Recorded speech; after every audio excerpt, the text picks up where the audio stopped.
यीशु मसीह के नाम में जय मसीह के कहता हूँ। और अभी हम परमेश्वर के वचन की ओर जाएंगे। परमेश्वर के वचन से हमको सीखेंगे, समझेंगे और देखेंगे आज हमारा परमेश्वर आपसे और मुझे क्या बात करता है। हालेलुया।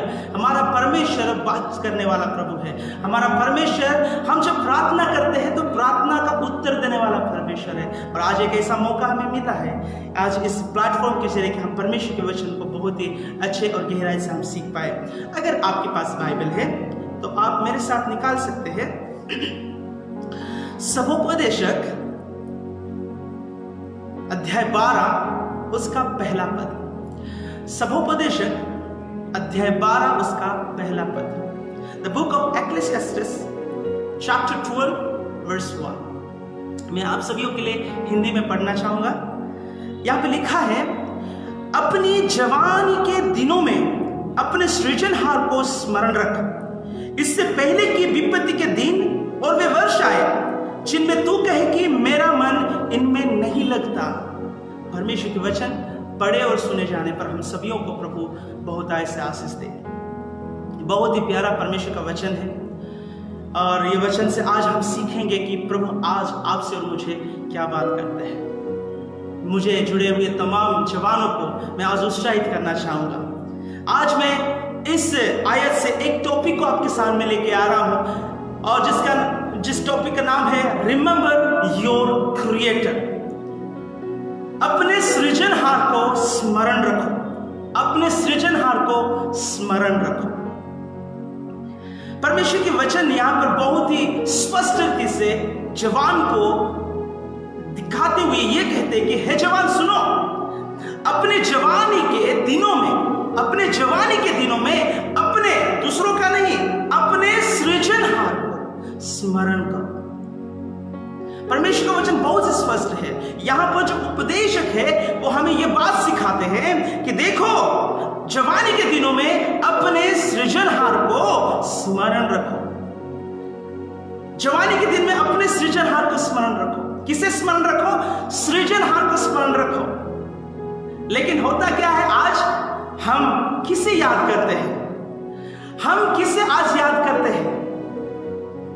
हम आज याद करते हैं कैसा धनवान बना जा सकता है, कैसा मैं धनवान बन सकता हूं, कैसा मैं संपत्ति को पा सकता हूं, कैसे मैं एक धनी व्यक्ति बन सकता हूं, उसकी स्मरण हम करते हैं। हम स्मरण करते हैं। मेरे जवान प्रिय साथी भाई और बहनों सुनिए, जवानी के दिनों में लोग क्या स्मरण करते हैं? वे स्मरण करते हैं अपने लिए एक जीवन साथी, जीवन साथी के साथ किस तरह से गुजरना है उसको स्मरण करते हैं। स्मरण करते हैं तमाम अभिनेता और अभिनेत्रियों को, सेलिब्रिटीज को स्मरण करते हैं। आज हमारे करियर के जीवन को, हमारे भविष्य के आने वाले करियर को जो है स्मरण किया जाता है। आज कौन क्या स्मरण किया जाता है? हम किस प्रकार से कल आने वाले समय में अपने पहनाव को या डिजाइन किस तरह से होगा उसके लिए हम स्मरण करते हैं। हम क्या स्मरण करते हैं? किसी तरीके से एक व्यक्ति को अपनी ओर आकर्षित करने के लिए हम स्मरण करते हैं। ये सारी चीज हम स्मरण करते हैं, लेकिन हकीकत में एक विषय हम भूल जाते हैं। ये तमाम चीजों को स्मरण करते करते कि जिस परमेश्वर ने आपको और मुझे तैयार किया है, रचना किया है, उस परमेश्वर को स्मरण करना भूल जाते हैं। इसलिए प्रभु के वचन आपको और मुझे सिखाता है कि है जवान, जवानी के दिन में ये आएगा कि आप धनवान कैसे बनेंगे उसको आप स्मरण करते रहेंगे, जीवन साथी को स्मरण करेंगे, अभिनेता या अभिनेत्रियों को आप स्मरण करेंगे, कैरियर के बारे में स्मरण करेंगे, आपके पहनाव, रवैयों को, डिजाइन को आप स्मरण करेंगे। आप स्मरण करेंगे कि किसको आकर्षित किया जाएगा। ये सब कुछ तो ठीक है, लेकिन उससे भी बढ़कर आपको और मुझे तैयार करने वाला उस परमेश्वर को स्मरण करना बहुत जरूरी है। उस सृजनहार जो आपको और मुझे रचा है उसको स्मरण करना बहुत ही जरूरी है। हालेलुया। स्मरण करना, उसका मतलब क्या है? उसका मतलब यह है कि भूलना नहीं। जवान सुनिए, प्रभु को स्मरण करने का मतलब है प्रभु को मत भूलो। जब एक व्यक्ति को हम स्मरण करते हैं इसका मतलब है कि उसके साथ एक रिश्ता हम बनाए रखें किसी न किसी के माध्यम से। एक व्यक्ति को अगर हमारे दिमाग में हम लेते हैं तो कहीं ना कहीं से एक रिश्ता हम जोड़ लेते हैं। तो प्रभु का वचन क्या कहता है? स्मरण करो कहने का मतलब क्या है? उनको मत भूलो। स्मरण करो का मतलब है उनके साथ जो रिश्ता है उससे आप अलग मत हो। स्मरण करो का मतलब है उससे आप दूर मत चले जाओ। स्मरण करो का मतलब है कि परमेश्वर के प्रेम से आप अलग मत हो जाओ। जवान सुनिएगा, प्रभु को स्मरण करो उसका मतलब क्या है? उसका मतलब है आप प्रभु को कभी ना भूले, प्रभु से दूर ना चले जाए, प्रभु से जो रिश्ता है उसको तोड़ना नहीं। Hallelujah. Remember always that you should not forget the creator, your creator. Hallelujah. परमेश्वर जिसको आपको और मुझे जो जिसको बनाया है वो परमेश्वर को हम कभी नहीं भूलने वाला बने। यहां पर स्पष्ट रीति से 12:1 में लिखा है, जवानी के दिनों में अपने सृजनहार को स्मरण रख। कब परमेश्वर को स्मरण करना है? कब परमेश्वर को नहीं भूलना है? वो समय है जवानी के पल, जवानी के वक्त, जवानी के दिनों में। जवानी के दिनों का मतलब ये 1 या 2 दिन के नहीं है। जब तक जवानी का एक अवधि रहता है तब तक हम परमेश्वर को हमेशा स्मरण करने वाला होना चाहिए। एक्चुअली जवानी के दिनों का मतलब क्या है? जवानी के दिनों का मतलब ये है, जवानी एक ऐसा पड़ाव है, ऐसा एक मोड़ है जिसमें अक्सर जब एक लड़कपन से या बाल्यावस्था से एक व्यक्ति जवानी की ओर कदम रखता है तो उसके मन में कई सारे विचार, कई सारे बातें उठती हैं कि अभी मुझे क्या चुनना है। क्योंकि जवानी का अवस्था एक चुनाव का अवस्था रहता है कि मुझे किस दिशा की ओर जाना है, इस साइड जाना है, मुझे क्या लेना है मेरे पढ़ाई के लिए, मेरे करियर के लिए। तो जवानी के दिन कौन सा दिन है? एक चुनाव का दिन है, एक चुनाव का समय रहता है। फिर उस समय वे लोग फैसला लेते हैं कि मैं क्या करूं, उसके लिए एक फैसला लेते हैं। फिर क्या है? जवानी की अवस्था एक लक्ष्य को बनाने का समय रहता है। फिर से मैं दोहराऊंगा, जवानी के दिन कौन सा समय है? ये एक ऐसा समय है जिसमें एक जवान चुनाव करता है किस रास्ते में चलना है, मुझे कौन से करियर को मुझे चुनना है, मुझे क्या बनना है, किसकी बातों की ओर मुझे आगे बढ़ना है। एक चुनाव का समय रहता है और चुनाव के बाद वो फैसले लेता है कि कौन सा चीज अच्छा है, कौन सा चीज बुरा है और मुझे कौन सा चीज में जाना है। वो ये जवानी के दिन में एक निर्णय को लेता है, एक फैसले को लेता है। जवानी के दिन कौन सा दिन है? ये एक्सपेरिमेंट का दिन है। जवानी के दिनों में हर एक जवान एक्सपेरिमेंट करते हैं, नई नई चीजों को ना सिर्फ देखते हुए वरन उसको करने के लिए एक अभिलाषा रखते हैं। Days of experiment. अगर आप उसके यानी 11 उसके 9 पद में देखेंगे तो वहां पर उपदेशक यहाँ पर इस तरह से, प्रभु के दास यहाँ पर इस तरह से कहते हैं कि मनमानी के विषय में लिखा है, यहाँ पर मनमानी के विषय में ना, अपने आंखों की दृष्टि के अनुसार चलने के विषय में। क्योंकि जवानी की अवस्था में ये सारा विषय है कि एक जवान अपनी दृष्टि के अनुसार चलने के लिए तैयार होता है। जवानी के समय में एक जवान अपने मनमानी करता है जवानी के समय में। सभी की नहीं है लेकिन अक्सर जवान इस तरह से करते हैं। तो जवानी के दिन में क्या क्या बात है आपको और मुझे चुनना चाहिए। ये सारे चुनाव है, आपको और मुझे समझना है। जवानी के दिन में क्या होता है? चुनाव का समय रहता है। जवानी के दिन में फैसले लेने का समय रहता है। जवानी के दिन में एक लक्ष्य बनाने का समय रहता है। जवानी के समय में एक्सपेरिमेंट करने का समय रहता है। जवानी के वक्त में मनमानी करना, अपनी आंखों की दृष्टि के अनुसार चलना, ये है। और प्रभु का वचन कहता है जवानी के दिनों में ही किसे स्मरण करना चाहिए? हमारे सृजनहार परमेश्वर को स्मरण करना चाहिए। जब तुम चुनाव करते हो ना, उस समय में किसे स्मरण करना चाहिए? परमेश्वर को नहीं भूलना चाहिए। तुम्हें कौन सी दिशा लेना चाहिए? जब तुम चुनाव करते हो तुम परमेश्वर को कभी नहीं भूलना। जब किसी बात की फैसला लेते हो, क्योंकि जवानी के समय में जवानी के समय में फैसले लिए जाते हैं तब परमेश्वर को ना भूलें। जब लक्ष्य आप तैयार करते हैं परमेश्वर को ना भूलें। जब आप किस बात के एक्सपेरिमेंट के लिए सोचते हैं परमेश्वर को ना भूलें। जब आप मनमानी करने की इच्छा होती है और दृष्टि के अभिलाषा में जाने की सोच आती है तो उस समय में परमेश्वर को ना भूलें, क्योंकि जवानी के इस पड़ाव में प्रभु का वचन कहता है कि ऐसे वक्त में किसे स्मरण करो, आप परमेश्वर को जो आपका और मेरा सृजनहार है उसको स्मरण करो। हालेलुया। मैं आपके सामने में क्या रख रहा हूं? मैं रख रहा हूं हम किसे स्मरण करें। मैं रखता हूं स्मरण करने का मतलब भूलना नहीं, उससे अलग नहीं हो जाना, रिश्ता तोड़ना नहीं, यानी प्रभु को हमारे जीवन की हर एक बातों में प्राथमिकता देना। जो व्यक्ति प्रभु को प्राथमिक देता है, प्रभु के वचन और भी हमें सिखाएगा आगे चल के कि किस तरह से प्रभु की अनुग्रह हमारे पूरे होगी। मैं आज एक विषय लेके आपके सामने आया हूं कि हमारे जवानी के समय में हमें किसे याद करना चाहिए? सृष्टिकर्ता परमेश्वर जो हमारा सृजनहार है। मेरे जवान साथियों, मेरे जवान मित्रों, है मेरे प्यारे भाइयों और बहनों, जवानी के इस पड़ाव में आप आपकी जवानी में किसी दूसरे चीजों को स्मरण ना करें। स्मरण करना है तो उस सृजनहार परमेश्वर को स्मरण करें। क्यों स्मरण करना है? हालेलुया। क्यों हमें परमेश्वर को या अपने सृजनहार को स्मरण करना है?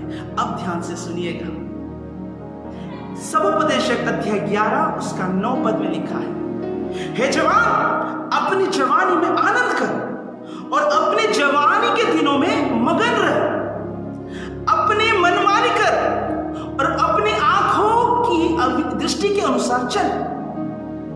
सबोपदेशक जवान को कहता है कि अपने जवानी के दिनों में आनंद रहे, मगन रहे और मनमानी कर, अपनी आंखों की दृष्टि के अनुसार चल।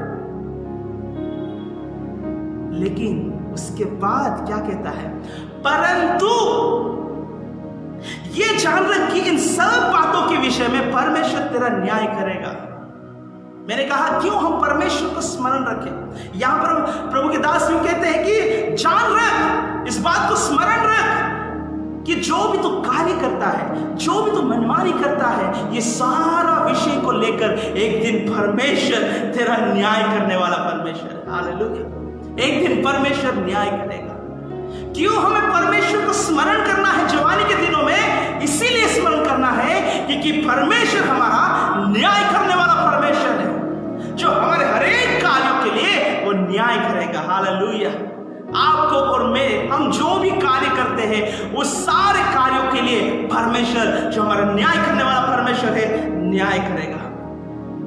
आप प्रकाशित वाक्य पढ़े कि कुछ दिन जब आखिरी दिन में परमेश्वर के सामने हम उपस्थित होंगे, हमारे हर एक कार्यों का चिट्ठा सामने में खोला जाएगा और उस कार्य के अनुसार परमेश्वर हमारा प्रभु यीशु मसीह जो राजा के राजा है वो आपको और मेरे के हर एक कार्यों के प्रतिफल को देगा। इसलिए सावधान। जवानी की अवस्था में हम जब चुनाव करते हैं, लक्ष्य बनाते हैं, जब हम फैसले लेते हैं, जब हम एक्सपेरिमेंट करते हैं, हमें बहुत ही सावधानी बरतना चाहिए। क्यों? क्योंकि हमारा परमेश्वर उन तमाम बातों को लेकर न्याय करने वाला परमेश्वर है। इसीलिए जवानी के दिनों में, जवानी के समय में हमें परमेश्वर को स्मरण करना बहुत ही जरूरी है। जवान अक्सर क्या सोचते हैं, कई बार हम क्या सोचते हैं कि परमेश्वर से अलग हो गए, अरे कम से कम इतना थोड़ा सा मुझे फ्रीडम चाहिए। फ्रीडम एक बहुत बड़ा एक मैटर है। वो सोचते हैं कि मुझे थोड़ा सा फ्रीडम चाहिए, मुझे थोड़ा सा आजादी चाहिए। आजकल ऐसा लगता है कि प्रार्थना करना एक बोझ बन गया है, आराधना करना एक बोझ बन गया है, वचन का मनन करना एक बोझ बन गया है। ऐसा सोचते हैं कि अगर मैं ऐसा करता हूं, अरे मैं नहीं कर पाता, नहीं करूंगा मैं, इस प्रकार के मन में एक दूसरे टाइप का एक एहसास उत्पन्न होता है। लेकिन ध्यान रखिएगा, एक पेड़ की उदाहरण में आपके सामने मैं रखना चाहूंगा। जब एक पेड़ है, पेड़ में डालियां होती है, अगर वो डाली व शाखा डालियां पेड़ से अलग हो जाती है, पेड़ बेशक फ्रीडम मिल गया होगा, वो शायद सोचता होगा कि चलो मुझे अब थोड़ा सा मैं खुश हूं क्योंकि मैं अब पेड़ से अलग हो चुका हूं, राइट? 1 2 घंटे 2 घंटे 1 दिन भी मान के चलो वो खुश है क्योंकि वो अलग है। लेकिन ये बात ध्यान रखना, कभी नहीं भूलना, क्योंकि एक दिन जाने के बाद दूसरे दिन जब आएगा उसका जो जीवन है धीरे धीरे सूखते जाएगा। जब तक एक डाली पेड़ में लगे रहता है तब तक वो जिंदा रहता है, लेकिन जब वो डाली पेड़ से अलग हो जाता है, वो एक दिन के लिए तो अच्छा दिखता होगा, एक दिन के लिए अच्छा दिखता होगा, लेकिन बाद में वो सूख जाती है और सूखने के बाद क्या होता है उसका दशा, उसको लेकर आग में झोंका जाता है। मेरे सुनने वाले तमाम प्रभु के प्रिय लोगों सुन लीजिए, प्रभु से जिस दिन हम अलग हो गए उस दिन हमें जिस प्रकार डालियों को आग के भट्टी में डाल दिया जाता है, वैसे ही हम आपका और मेरा भी दशा होगा। प्रभु से अलग नहीं, प्रभु के करीब रहने वाला हम बनना चाहिए, क्योंकि वो हमारा कार्यों का न्याय करने वाला परमेश्वर है। हालेलुया। कुछ दिनों के लिए अच्छा लगेगा कि हम ठीक है, लेकिन प्रभु से अलग होकर कोई भी अच्छा नहीं रह पाएगा। प्रभु के साथ जुड़ने का क्या मतलब है? हम प्रभु को याद करते हैं किस तरह से? वचन के जरिए, प्रार्थना के जरिए और आराधना के जरिए हम प्रभु से लगे रहते हैं। अगर उसको हम हर दिन में अपने जीवन का शैली ना बना ले तो कहीं ना कहीं हम प्रभु से अलग हो जाएंगे, और जब हम अलग हो जाएंगे तो उस डाली की दशा की तरह हमारा जीवन होगा। कई लोग सोचते हैं कि अच्छा हुआ ये जो कोरोना का जो कोविड-19 का एक माहौल अब चल रहा है, कई लोग के मन में शायद सबके लिए नहीं, लेकिन कुछ लोग तो ऐसे सोचे होंगे जरूर, अच्छा हुआ बंद हो गया, अब कलीसिया जाना बंद, अच्छा हुआ बहुत बढ़िया, अब सुबह उठ के प्रार्थना करना बंद, बाइबल पढ़ना बंद, संडे स्कूल जाना बंद, यूथ फेलोशिप जाना बंद, कोई टेंशन नहीं। एक बात ध्यान रखना, जब हम परमेश्वर से अलग हो जाते हैं, क्योंकि ये प्रार्थना ही है, आराधना ही है, ये वचन का ध्यान ही है जो प्रभु से हमें मजबूत करता है। लेकिन जिस दिन हम प्रार्थना करना छोड़ देंगे, जिस दिन हम परमेश्वर की आराधना करना छोड़ देंगे, जिस दिन हम परमेश्वर के वचन को ध्यान करना छोड़ देंगे, उस दिन हम परमेश्वर को भूल जाएंगे। और उसका दशा क्या होगा? यहाँ पे लिखा है परमेश्वर तेरा न्याय करेगा।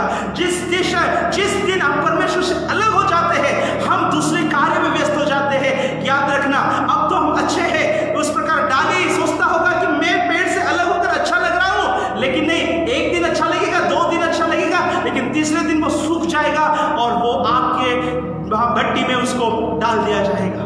एक बात आप और मैं सुन ले, एक बात को हम हमारे मन में निश्चय कर ले कि परमेश्वर जो हमारे जीवन का स्रोत है, उससे अलग होकर हम कुछ नहीं कर सकते। हम जो भी काम करते हैं ना, उस सारे कार्यों के लिए हमें एक दिन समय आएगा, प्रतिफल मिलेगा। जवानी के दिन एक खतरनाक समय है, एक ऐसा परिस्थिति है जिसमें आपको और मुझे फूक फूक कर कदम को आगे बढ़ाना चाहिए। मुझे सुनने वाले तमाम प्रभु के प्रिय लोगों, प्रभु के मेरे प्रिय जवानों, मैं आज आपको उत्साहित करना चाहूंगा। जवानी के वक्त मैंने कहा कौन सा जवानी की परिस्थिति आता है। जवानी के दिन में आपको चुनाव करना है, फैसले लेने हैं, आपको एक्सपेरिमेंट करना है। उस तमाम समय में आपको ध्यान रखना है कि मेरा परमेश्वर एक है, मेरे साथ है, और मैं उससे अलग नहीं होऊंगा। मैं जो चुनाव करता हूं परमेश्वर की इच्छा के बाहर नहीं होना चाहिए। मैं जिसके लिए फैसला करता हूं वो फैसला परमेश्वर के अनुसार होना चाहिए। वो उसको कभी ना भूले, गलत रास्ते में ना जाए। सबोपदेश यहाँ पर क्या कहता है? जो भी करना है करो, बहुत बढ़िया।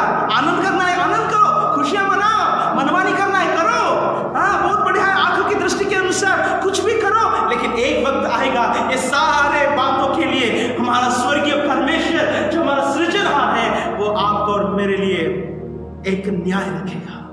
क्यों हम परमेश्वर का स्मरण करें? इसीलिए करें क्योंकि वो आपको और मुझे न्याय करता है। दूसरी बात मैं आपके सामने रखना चाहूंगा, 12:1 में क्या है? अपनी जवानी के दिनों में अपने सृजनहार को स्मरण रख, इससे पहले कि विपत्ति के दिन और वे वर्ष आए जिनमें तू कहे कि मेरा मन इनमें नहीं लगता।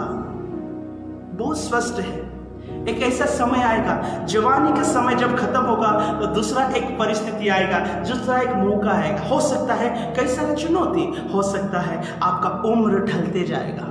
जवानी के समय में आप तंदुरुस्त होंगे, कुछ ना कुछ करने के लिए आप पे अंदर में जो खून है बहुत ही उबलता होगा कुछ काम को करने के लिए। लेकिन एक बात आप ध्यान दीजिएगा, जैसे ही जवानी का परिस्थिति या जवानी का समय, जवानी का दिन खत्म होगा, आपका दूसरा आयु शुरू हो जाएगा। जब मैं पढ़ रहा था 12 का 1 से लेकर 8 तक, तो बहुत ही काव्य रीति से, एक कविता के रीति से उपदेशक यहाँ पर वर्णन करता है कि एक व्यक्ति जब जवानी के दिन से लेकर जवानी के दिन के बाद जब बड़ों का एक आयु या उसका उम्र लगेगा, तब धीरे धीरे धीरे सब कुछ ढलते जाएगा। उस दिन और कुछ नहीं कर पाएगा वो। जवानी के दिन में जितना फुर्तीला होकर काम करता रहेगा, जब आयु खत्म हो जाएगी ना, तब वो और कुछ नहीं कर पाएगा। इसीलिए मैं कहता हूं, सुनिएगा, हमें प्रभु को क्यों स्मरण करना चाहिए? क्योंकि ऐसा समय आ रहा है जिस समय में हम कुछ नहीं कर सकते। देखिए, ये जवानी के समय एक ऐसा समय है जिसमें हमें अभ्यास को लेके आना है। एक उदाहरण मैं आपके सामने रखना चाह रहा हूं। मान लीजिए अभी यहाँ पर हम हैं, सब लोग हैं, बहुत बढ़िया है। आप मान लीजिए आपको सामने में खाना का एक खाना भोजन परोसा जा रहा है। आप डाइनिंग टेबल में बैठे हैं, सामने खाना दिया जा रहा है और प्लेट में है ना भोजन रखा हुआ है और एक निवाला आप ले हाथ में, है ना, खाना आपके हाथ में है और अचानक लाइट गोल हो जाती है, लाइट चली जाती है। तो क्या वो निवाला आपके मुंह के अंदर जाएगा या आपके नाक में जाएगा, आंख में जाएगा या कान में जाएगा? कहाँ जाएगा? हम जानते हैं अंधेरे में भी, चाहे हमें ना दिखे तब भी, जब निवाला हमारे हाथ में जो हम लेके रखे हैं वो आँख बंद करने के बावजूद भी पूरा हमारे मुंह के अंदर जाएगा। सुनिएगा, क्यों ऐसा होता है? क्योंकि जीवन काल जब से लेकर हमें खाना शुरू किया है, तब से लेकर ये जो हाइट है ना, इसका जो टेक्निक है ना, एक मेजरमेंट है, वो सीधा लेके हमारे मुंह में रखेगा। क्यों रखेगा? क्योंकि हमें कब से हमने शुरू किया है हमको नहीं पता, लेकिन जब से लेकर हमें खाना खाने का हमने शुरू किया है, तब से लेकर अब तक हम ऐसे ही हमारा खाना चल रहा है। कोई ऐसा नहीं खा रहा है, कोई ऐसा नहीं खा रहा है, सब खाने वाला ऐसे ही खाते हैं। ये एक अभ्यास हो गया। शुरुआत में शायद मुश्किल होता होगा, कहीं ना कहीं ऐसा जाता होगा, लेकिन जब आदत हो पड़ जाता है, जब हैबिट बन जाती है, अभ्यास हो जाती है, वो व्यक्ति चाहे बिना देखे आराम से सही जगह में वो रख सकता है निवाला। कहने का मतलब क्या है? कहने का मतलब ये है, एक कार्य को जब हम लगातार करते हैं वो आदत बनता है, और जब आदतें लगातार चलती है वो जीवन का शैली बन जाता है। जवान के समय ही अगर जिस आदत को हम अपनाते हैं, जिस कार्य को हम अपनाते हैं, वो जीवन में आदत बनता है, और आदत ही जब आयु ढल जाती है वो जीवन का शैली बन जाता है। इस बात को आप गौर फरमाइए, इस बात को आपके दिमाग में आप रखिएगा। जवानी के समय में, बचपन में हमारे बचपन हम बहुत करते थे, लेकिन बचपन से जब हम जवानी में पैर रखेंगे, उस समय में जो भी कार्य हम लगातार करेंगे वो हमारे लिए आदत बनेगा। अगर हम गलत करते हैं तो वो गलत हमारे जीवन की आदत बन जाती है। हमारे भूल करते हैं तो वो भूल हमारे लिए, वो अपराध हमारे लिए वो आदत बनती है, और वही आदत आगे चल के हमारा जीवन शैली बनता है। और एक चीज अगर जीवन शैली बन गया, उसको दूर करना मुमकिन नहीं है, उतना आसान नहीं है उससे पीछा छुड़ाना। इसलिए भजनकार कहता है, अपने जवानी के दिन में अपने परमेश्वर, अपने सृजनहार को आप स्मरण करो। तो क्या होगा? जब आपका उम्र ढल जाएगा ना, वही परमेश्वर आपके लिए काम करेगा, क्योंकि आप परमेश्वर को भूलेंगे नहीं, लेकिन हरदम स्मरण रखेंगे। कैसे? क्योंकि जवानी के दिन में आपने परमेश्वर को याद करते हुए गए हैं, जवानी के समय में आप उनको स्मरण करते हुए गए हैं, जवानी के वक्त में परमेश्वर को आपने नहीं भूला है। इसलिए क्योंकि जवानी की अवस्था में एक व्यक्ति अगर प्रार्थना में लौलीन है, जवानी की अवस्था में एक व्यक्ति अगर परमेश्वर की आराधना करने में लौलीन है, जवानी की अवस्था में एक व्यक्ति अगर परमेश्वर के वचन को दिन रात मनन करने वाला व्यक्ति है, मैं दावे के साथ कह सकता हूं कि वो व्यक्ति उस सारी चीजों का अभ्यास करता है, और वो अभ्यास जब समय गुजरता है, जब आयु ढल जाती है, वो जीवन शैली बन जाती है।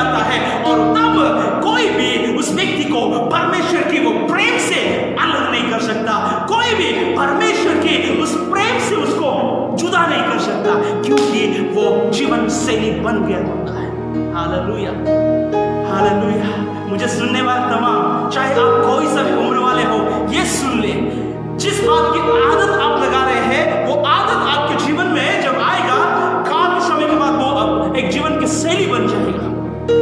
आपका और मेरा आदत क्या है? क्या हमारा आदत प्रार्थना करना है?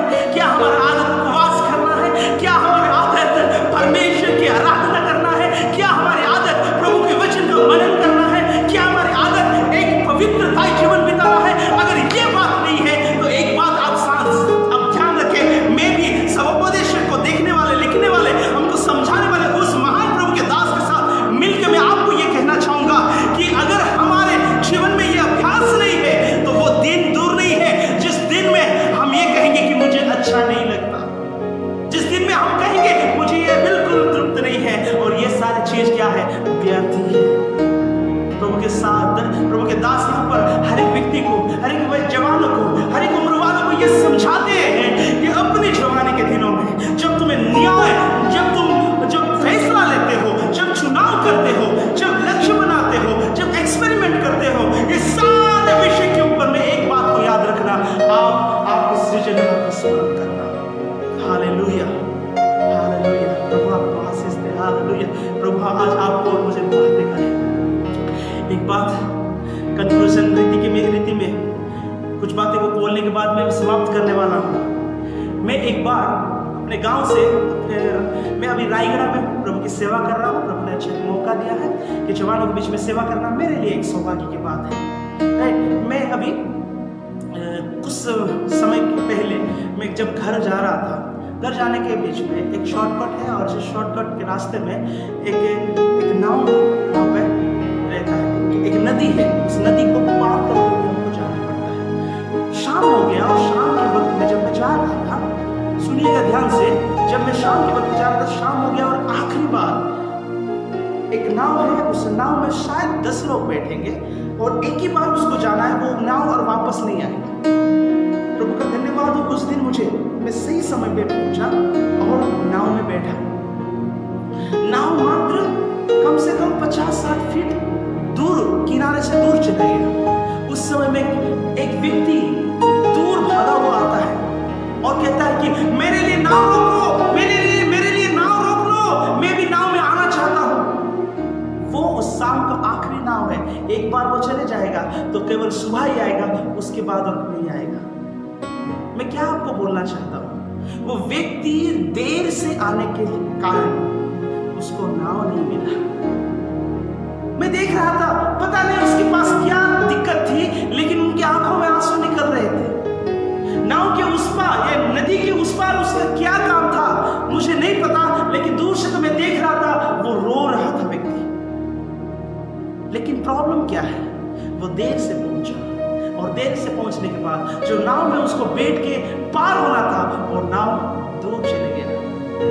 ये मेरे लिए एक बड़ी सीख है, आपके सामने मैं क्यों रख रहा हूं, क्योंकि कहीं ऐसा ना हो जिस समय हमें बदलना चाहिए, जिस समय हमें प्रभु को स्मरण करना चाहिए, अगर उस समय हमने स्मरण नहीं किया हो तो एक दिन ऐसा होगा, इस व्यक्ति के समान हम भी लेट हो जाएंगे, हम भी देरी कर लेंगे, तब हमारे जीवन का वो नाव नदी से पार चला गया होगा। तब हम रोते रहेंगे, हम बिलखते रहेंगे, लेकिन हमारे लिए कुछ नहीं होगा। मैं स्मरण करता हूँ उस चीजों को, शायद ऐसा ना हो कि हम जाके दरवाजे को सब हम ऐसे टक टक करके मारते रहे और हमारे लिए दरवाजा बंद हो जाए क्योंकि देर हो गई।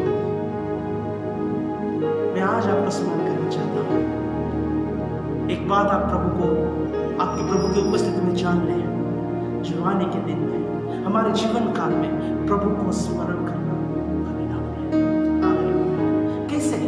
कैसे हम हमारे जवानों को प्रभु को स्मरण करवा सकते हैं।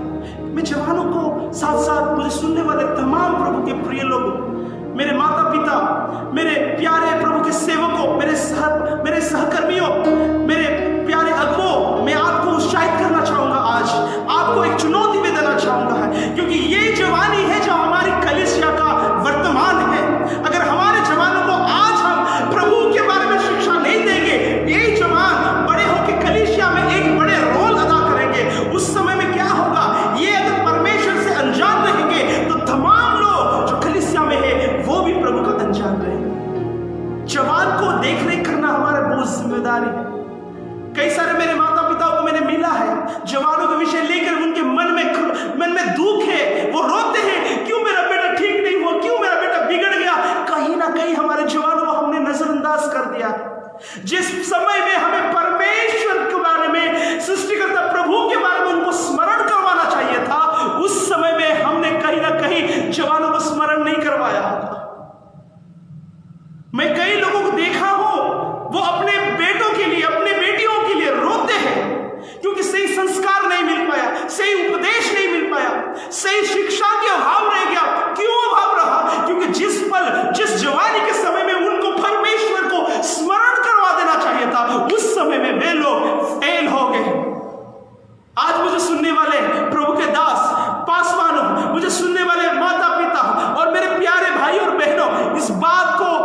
आपका और मेरा उत्तरदायित्व क्या है उनके लिए? मैं प्रभु का शुक्रगुजार हूं बेरशेबा परिवार के लिए है, जो जवानों के लिए एक फेलोशिप को तैयार किया, जवानों के लिए एक सेवा उत्पन्न किया है, वो है Beersheba youth ministry. I salute, क्योंकि मेरे अगुवे के लिए मैं धन्यवाद देता हूं, क्योंकि वे ऐसा सोच आए कि अगर आज हमारे जवानों को हम प्रभु के बारे में शिक्षा नहीं दिए, हमारा कलीसिया जिसको हम मजबूत करना चाहते हैं, हमारा कलीसिया जिनको हम स्वस्थ बनाना चाहते हैं, वो तो अपंग हो जाएगा, वो बीमार हो जाएगा अगर आज के जवान को हमने तैयार नहीं किया तो। मुझे सुनने वाले तमाम प्रभु के लोग, मैं आपसे यही गुजारिश करना चाहूंगा, जवानों को नजरअंदाज ना करें। जवानों को, आपको और मेरा जिम्मेदारी क्या है, हमारे जवानों को परमेश्वर के यानी सृष्टिकर्ता परमेश्वर के बारे में हम स्मरण करवाएं। Hallelujah, praise the Lord. ये आपकी और मेरी उत्तरदायित्व है। बेरशेबा को मैं धन्यवाद देना चाहूंगा, हमारे परिवार को, बेरशेबा परिवार को, जो एक अच्छा सेवा उत्पन्न किया है जवानों के बीच में, बेरशेबा यूथ मिनिस्ट्री। आपके बच्चे, आपके जवान, आपके कलीसिया के जवान, अगर आपके बेटे, चाहे वो कोई सा हो, अगुओं के बेटे हो, अगुओं के बेटे बेटियां हो, या पासवानों के बेटे बेटियां हो, या कोई भी विश्वासियों के बेटे बेटियां हो, आप ध्यान रखें, आपके जवान, अगर बच्चे हैं उनको संडे स्कूल भेजिए, अगर वो जवान है उनके लिए तैयार किया गया यूथ फेलोशिप में उनको भेजिए, क्योंकि ये एक ऐसा जरिया है जिसमें हम परमेश्वर को स्मरण करवाते हैं। और एक व्यक्ति अगर परमेश्वर को स्मरण आ गया, देखिएगा वो जीवन का आदत बन जाएगा और वो जीवन का शैली बन जाएगा, और व्यक्ति वो नरक में नहीं लेकिन परमेश्वर के उस भवन में जाकर वो रहेगा। उससे बड़ा सौभाग्य और आपके और मेरे क्या हो सकता है? इसीलिए यूथ फेलोशिप के लिए आपके बच्चों को आप प्रेरणा प्रदान करें, जवान की मीटिंग में जाने के लिए आप उनको प्रेरणा प्रदान करें। जवान आज है तो आज हमारा कलीसिया स्वस्थ और मजबूत हो सकता है। हालेलुया। हे मेरे जवान, मुझे सुनने वाले, मैं आज आपको उत्साहित करना चाहूंगा, आपके जवानी की अवस्था में किसे आप स्मरण करें। मैं जल्दी बंद करने वाला हूं, लेकिन ये बात बोलते हुए मैं बंद करूंगा। मेरे जवान, मेरे साथी, मेरे प्यारे भाई और बहनों, मैं आज आपको ये उत्साहित करना चाहता हूं, ध्यान से सुनिएगा। जवानी के दिनों में आपको और मुझे किसे स्मरण करना चाहिए? अपने सृजनहार को। हालेलुया, अपने सृजनहार को। मैं दूसरी चीजों को स्मरण करने के लिए, संसार में जब तक है, संसार की चीजें हमको चाहिए, लेकिन उससे भी बढ़कर हमको आपको जिसने बनाया है उस परमेश्वर को स्मरण करना चाहिए। जवानी के दिनों में हमें सृजनहार को क्यों स्मरण करना चाहिए जानते हैं? जवानी की अवस्था में मैंने आपको बोला है, ये चुनाव का समय है, ये फैसला लेने का समय है, ये लक्ष्य बनाने का समय है। जब आपको लगेगा कि मैं कैसे चुनाव ले सकता हूं, जब आपको लगेगा कि मैं लक्ष्य बना नहीं पा रहा हूं, जब आपको लगेगा कि मेरे लिए रास्ता बंद हो चुका है, अरे मैं कहता हूं, प्रभु के वचन कहता है, आपका और मेरा परमेश्वर जो सृजनहार है उसको स्मरण करो, उसको याद करो, उसको अपने जीवन में प्रथम स्थान दे दो, क्योंकि हमारा परमेश्वर सृजनहारा है। उसका मतलब क्या है? तैयार करने वाला परमेश्वर, सृष्टि करने वाला परमेश्वर। जब आपको लगता है सारा दरवाजा बंद है, मेरा परमेश्वर, आपका परमेश्वर आपके और मेरे लिए रास्ते को बना के देगा। Hallelujah, praise the Lord. आप कभी ना भूले इस्राएल की उस घटना को, जब चारों तरफ पूरे पीछे सैनिक, आगे समुद्र, आए दाएं बाएं पर्वत पहाड़, जिससे कि उनका जीवन बच नहीं सकता। वो लोग क्या किए हैं? परमेश्वर उनके लिए क्या किया है? जहां पर उनको रास्ता नहीं मिल रहा था, सृष्टिकर्ता परमेश्वर वहां पर उनको रास्ता दे दिया। हालेलुया। इसलिए कहते हैं वो हमारा सृजनहार परमेश्वर है। अगर आपको लगता है कि आप एक रास्ता चुन नहीं पा रहे हैं, एक लक्ष्य बना नहीं पा रहे हैं, एक फैसला ले नहीं पा रहे हैं, आप प्रभु को प्रथम स्थान दें। जिस जगह में रास्ता बंद है, परमेश्वर आपके लिए रास्ता उत्पन्न करेगा। जहां पर दरवाजा बंद है, वो आपके लिए परमेश्वर अनोखी रीति से एक दरवाजा खोलेगा। लेकिन आपको और मुझे क्या करना है? जवानी की अवस्था में, हे मेरे जवानों सुन लो, जवानी की अवस्था में है, हमारे सृजनहार परमेश्वर को हमें स्मरण करना है। हालेलुया। अद्भुत है, अद्भुत है, अद्भुत है। हालेलुया। मैं कहता हूं यह अद्भुत है, हमारा परमेश्वर महान है। Hallelujah. Thank you Jesus, thank you, thank you. Hallelujah. मैं आपके सामने क्या रखा हूं? अपने सृजनहार को स्मरण करो। मैं किसी दूसरे को याद करने के लिए नहीं बोला, जिसने आपको रचा है उसको याद करो।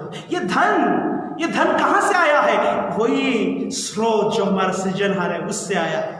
स्रोत को नहीं, लेकिन स्रोत जिस परमेश्वर से आया है उस परमेश्वर को आप और मैं स्मरण करने वाले बने। Hallelujah, hallelujah.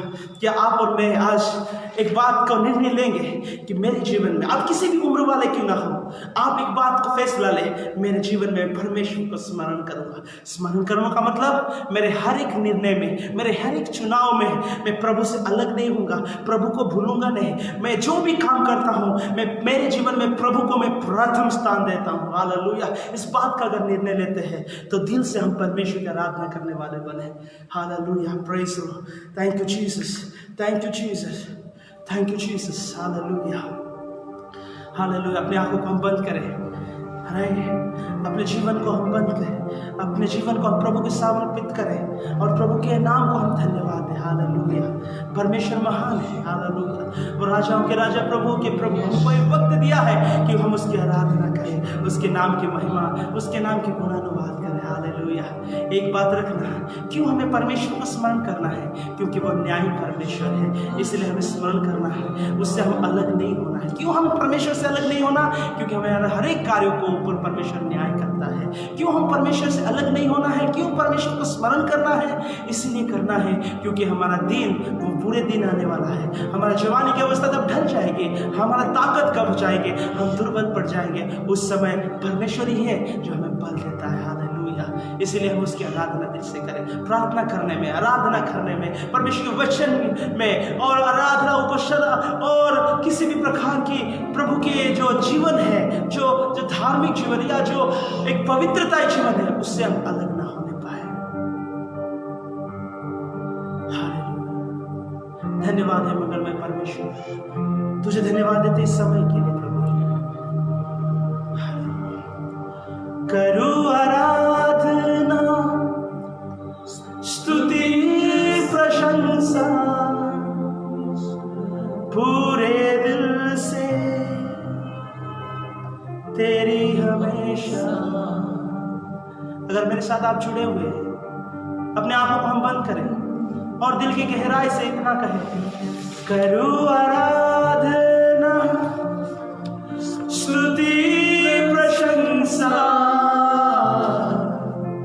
पूरे दिल से तेरी हमेशा। आदरणीय योग्य, महिमा योग्य मेरे प्यारे परमेश्वर, धन्यवाद देते हैं आज के पल और इस समय के लिए। खुदा हमें सहायता करना आपके प्रेम में बढ़ने के लिए। प्रभु जी, जीवन के हर एक पहलुओं में, हर एक मोड़ में हम चाहते हैं प्रभु जी आपको स्मरण करें। हम चाहते हैं कि प्रभु जी आपके उस प्रेम में, आपके उस रिश्ता में लगातार हम बने रहें। एक डाली पेड़ से अलग होकर कुछ नहीं कर सकता। प्रभु जी, हम वो डाली है जो आपसे अलग होकर हम कुछ नहीं कर सकते। परमेश्वर मदद कर आपके प्रति वफादार रहने के लिए, हमारे हर एक निर्णय में, फैसले में, लक्ष्य में, हमारे हर एक चुनाव में प्रभु जी आप सर्वोत्तम रहें।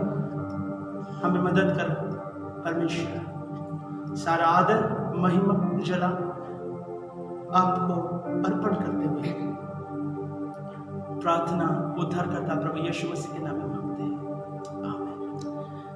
हालेलुया। फिर से और एक बार आप सभी को तहे दिल से मैं शुक्रिया अदा करना चाहूँगा। अब तक आप इस पेज में जुड़े रहें। मेरी ये गुजारिश है कि आप निरंतर प्रभु को स्मरण करने वाले बने, प्रभु का, क्योंकि वचन के आखिरी में लिखा है, प्रभु के दास समुपदेशक 12 का आखिरी में, आखिरी के पन्नों में आप देखने के लिए मिलेगा। जीवन के हर एक पहलुओं में 2 चीजें बहुत जरूरी है। वो है प्रभु का भय मानना और दूसरा उसकी आज्ञाओं के अनुसार चलना। प्रभु को स्मरण करने का मूल बातें क्या है? उसका भय मानो और उसकी आज्ञाओं के अनुसार आगे बढ़ो। मैं बहुत बहुत शुक्रगुजारी हूँ। मैं धन्यवाद देता हूँ बेस्ट सेवा मन्ना के एडमिन और उससे संबंधित तमाम प्रभु के दास को, मुझे दिए इस अवसर को लिए मैं आपको धन्यवाद देता हूँ। और तमाम जुड़े हुए प्रभु के प्रिय लोगों, प्रभु आप सभी को आशीष दे। अगर मौका मिले तो फिर से और एक बार सब मिलके हम प्रभु की आराधना तहे दिल से करें। लेकिन जाते जाते मैं आपको ये बताना चाहूँगा कि आप जहाँ कहीं भी रहें, जिस समय, जिस परिस्थिति हो, प्रभु को आप ना भूलें। प्रभु से आप अलग ना हो। प्रार्थना, दुआ, आराधना, वचन में पवित्र जीवन में लगातार आप प्रभु में बने रहें। प्रभु आप सबको बरकत दें और धन्यवाद कि निरंतर हम चाहते हैं कि आप निरंतर बेरशेबा यूथ मिनिस्ट्री के लिए प्रार्थना करें कि हमारे हर एक यूथ कलीसिया को मजबूत, कलीसिया को स्वस्थ करने पर दिल जान लगा दे। हालेलुया। प्रभु आप सबको आशीष दे। बहुत बहुत शुक्रिया। Thank you so very much. God bless you all.